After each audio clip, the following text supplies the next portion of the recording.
Hi friends, welcome to our channel Kalam dreams achievers. நம்ம இந்த வீடியோவில் என்ன பார்க்க போகிறோம் அப்படின்னு பார்த்தீங்க அப்படின்னா, டார்கெட் 2024 சொல்லிட்டு நம்மளோட டெலகிராம் சேனலில் ஃப்ரீ டெஸ்ட் பேட்ச் போயிட்டுருக்கு. விருப்பம் உள்ளவங்க டெலகிராம் சேனலோட லிங்க் கீழே டிஸ்கிரிப்ஷனில் இருக்கும், கிளிக் பண்ணி ஜாயின் பண்ணிக்கோங்க. இன்றைக்கி வந்து என்ன டெஸ்ட் சொல்லியிருந்தோம் அப்படின்னு பார்த்தோம்னா, 10ஆம் வகுப்பு தமிழில் இயல் 2க்கான தேர்வு தான் வந்து சொல்லியிருந்தோம். Already 12th and 11th full test வந்து உங்களுக்கு என்ன பண்ணியிருப்போம், ஃபுல்லாக ஸ்டார்டிங் டு 1வது இயர்லேருந்து 8வது இயல் வரைக்கும் ஒவ்வொரு இயலுக்காக டெஸ்ட் வந்து கொடுத்து முடிச்சிட்டோம். ஓகேங்களா?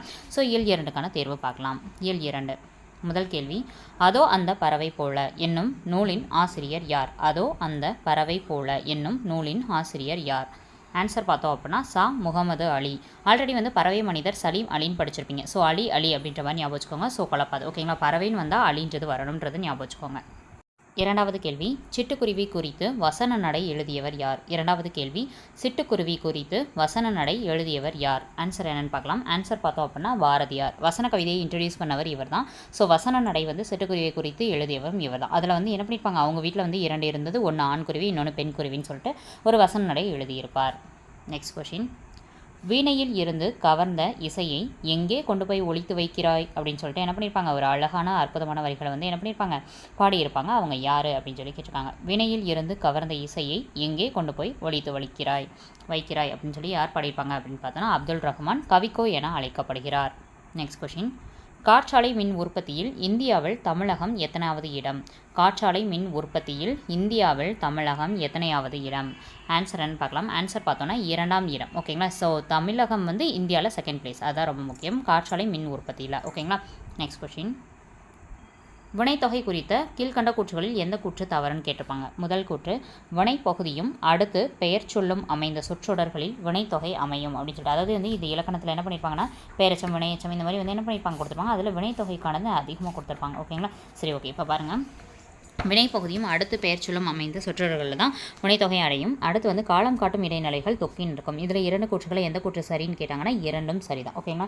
ஏன் வந்து 2ம் சரி அப்படின்னு சொல்லி பார்த்தோம் அப்படின்னா, காலம் காட்டும் இடைநிலை, ஏன்னா வினைத்தொகை அப்படின்றது 3 காலத்தையும் காமிக்கும். ஓகேங்களா? இப்போ எடுத்துக்காட்டுக்கு ஊறுகாய்ன்னு இருக்குன்னு வச்சுக்கோங்களேன். அது எப்படி எழுதலாம், ஊறும் காய், ஊறுகின்ற காய், ஊறிய காய். ஓகேங்களா? ஏன்னா நீங்கள் வந்து என்ன பண்ணிப்பீங்க, இன்னும் கொஞ்சம் நாளைக்கு முன்னாடி, அதாவது இறந்த காலத்துலேயும் வந்து ஊறுகாய் சாப்பிட்ருப்பீங்க, இப்பயும் ஊறுகாய் சாப்பிட்ருப்பீங்க, வருங்காலத்துலேயும் ஊறுகாய் சாப்பிடுவீங்க. அப்போ அது 3 காலத்துக்கும் பொதுவானது. அப்போ காலம் காட்டும் இடைநிலை கட்டு.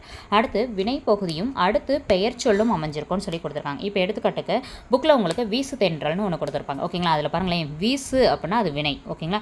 வீசு பின்னாடி என்ன இருக்குது, தென்றல். தென்றல்னா அது பெயர் சொல். அப்போ வினைப்பகுதியும் இருக்கும், பெயர் சொல்லும் இருக்கும். இது ரெண்டும் சேர்ந்து ஒரு சொற்றொடராக இருக்கும். அதுதான் வினைத்தொகை. அப்போ என்னது, இது 2 கூற்றுகளுமே சரி. இது வந்து வினைத்தொகை குறித்த கூற்று. ஓகேங்களா? நெக்ஸ்ட் கொஸ்டின், 6வது கேள்வி, சிங்காரம் அவர்கள் எந்த நாளிதழில் பணியாற்றியவர்? சிங்காரம் அவர்கள் எந்த நாளிதழில் பணியாற்றியவர்?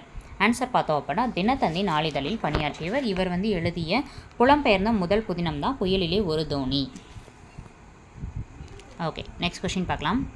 கீழ்கண்ட பெயர்களில் இந்தியா கொடுக்காத புயல் பெயர் எது? அதாவது வந்து மொத்தம் வந்து 8 சேர்ந்து 8 பெயர்களாக கொடுத்துருப்பாங்க.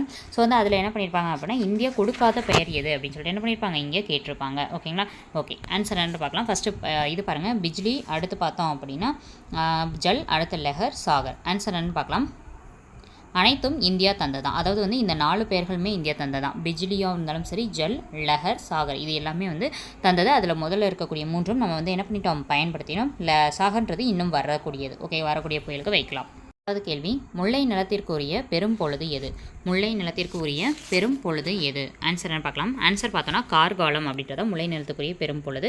கார்காலம் அப்படின்றத ஆவணியும் புரட்டாசியும். கார்காலம்ன்றத மழைக்காலம். மழைக்காலம்ன்றது ஆவணி புரட்டாசி மாதத்தில் தானே மழை பெய்யும். ஸோ அதை வச்சு ஞாபகம் வச்சுக்கோங்க. சிறு பொழுதுன்னு கேட்டாங்க அப்படின்னா, முல்லை நிலத்துக்குரிய சிறு பொழுதுன்னு கேட்டாங்கன்னா மாலை. ஓகேங்களா? முல்லை மாலைன்ற மாதிரி ஈஸியாக என்ன பண்ணலாம், ஞாபகம் வச்சுக்கலாம்.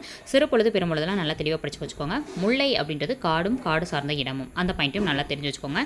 இதுக்கு வந்து தலைவன், அதாவது தலைவன் சொல்கிறேன், இதோடைய இறைவர் இருப்பாங்க பார்த்தீங்களா, முல்லை நிலம் அப்படின்னா அதுக்குன்னு ஒரு இறைவன் இருப்பாங்க. யார் அப்படின்னா திருமால். ஓகேங்களா? ஸோ சேயோன் அப்படின்னு கூட சொல்லுவாங்க. ஆப்ஷன்ஸில் எது இருக்கோ அதை பொறுத்து நீங்கள் போட்டுக்கலாம். ஓகேங்களா? ஓகே, நெக்ஸ்ட் கொஸ்டின் பார்க்கலாம்.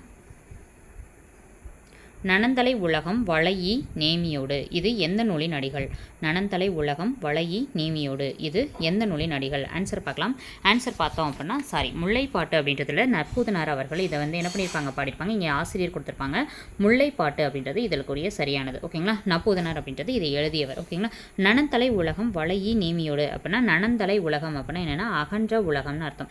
வளையி நேமியோடு அப்படின்னா என்ன அர்த்தம் அப்படின்னா, வளைத்து அந்த நேமி அப்படின்னா சக்கரம். ஓகேங்களா? வளைந்த சக்கரத்தை வடிவத்தை உடைய சங்கு பொறித்துள்ள திருமகள் அப்படின்ற மாதிரி என்ன பண்ணியிருப்பாங்க, ஒரு பாடல் அடிகளை கொடுத்துருப்பாங்க. ஸோ அகன்ற உலகத்தை பற்றி சொல்லியிருப்பாங்க. ஓகே, நெக்ஸ்ட் பாருங்கள். 10வது கேள்வி. சக்தி குறைந்து போய் அதனை அவித்து விடாதே அப்படின்னு சொல்லிட்டு ஒரு வரிகள் இருக்குது. இது வந்து யார் எழுதியதுன்னு கேட்டிருப்பாங்க. ஆன்சர் என்ன பார்க்கலாம். ஆன்சர் பாரதியார் அவர்கள். ஓகேங்களா. பாரதியார் வந்து காட்சி அப்படின்னு சொல்லிட்டு காட்சியவான்னு சொல்லிட்டு என்ன பண்ணியிருப்பாரு, ஒரு பாடல் எழுதியிருப்பாரு. அதில் தான் எழுதியிருப்பார் என்ன அப்படின்னா, நீ வந்து தொடர்ந்து வந்து டக்குன்னு வீசிட்டு என்ன பண்ணிடாத, இந்த மாதிரி இது பண்ணிடாத. ஸோ வந்து ரொம்ப கம்மியாகவும் வீசி நான் என்ன பண்ணிடாத, அதை அவிச்சிடாத. நீங்கள் வந்து என்ன பண்ண, சக்தி குறைந்து போய் அப்படின்னா ரொம்ப லோவாகவும் வீசிடாத, கரெக்டான சீரான லயத்தோடு எங்கள்கிட்ட வீசிக்கிட்டே இரு அப்படின்னு சொல்லி பாடியிருப்பார். Next question.